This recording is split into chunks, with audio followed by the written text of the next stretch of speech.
Wilson. Now, so far as the title is concerned, the Act is meant for whole of India and is not restricted to the person who understands Hindi. The Act should reach all the sections of society so that people will understand, abide and take the benefits under the Act. Having title in Hindi, the assessee in non-Hindi speaking states like Tamil Nadu will not understand the real benefit under the Act.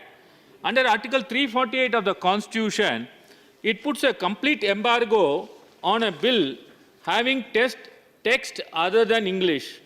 The body of the bill is in English, but the text of the bill is in Hindi. It runs against Article 348 of the Constitution. Therefore, I request the House and the Minister concerned to kindly address us on Article 348.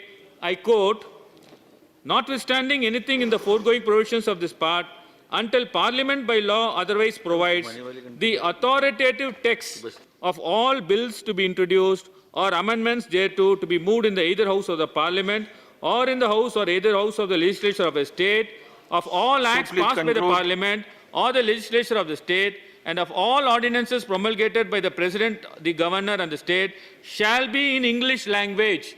Now the title is in Hindi. So therefore it goes against the Constitution. I would request the House not to pass this unless the title is amended. And the statement of the object and reason talks about pending cases, and that's why the scheme is introduced.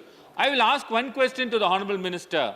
You don't fill up the vacancies for the ITAT, you don't fill up the vacancies for the High Court, then you would say the cases are pending, then you would ask the assessee to accept a compromises of this nature. Therefore, this is not a proper way of addressing system.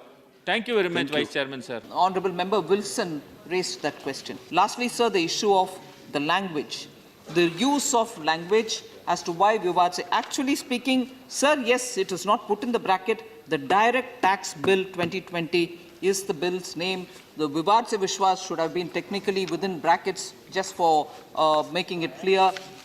I fully respect the view given by Tiruchi Shivaji and also Member Wilson. I do respect that, yes, bills can ideally, even I would love to have them in each one of the regional languages, but not really intended to impose any particular language. What I can, of course, give us an assurance to the honourable members who have raised this issue is through a circular, I'll ensure that all regions do use it with the local language and also advertise it through a local language than to have just that one expression in Hindi, which may not, I agree, be understandable by many of the regional language speaking tax assessees.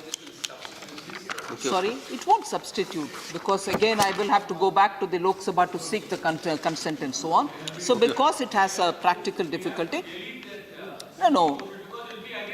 Okay. No. I've heard that, sir. I would appeal to the members. Please be sit down. I've heard both Honourable Member Wilson and Honourable Member Shiva.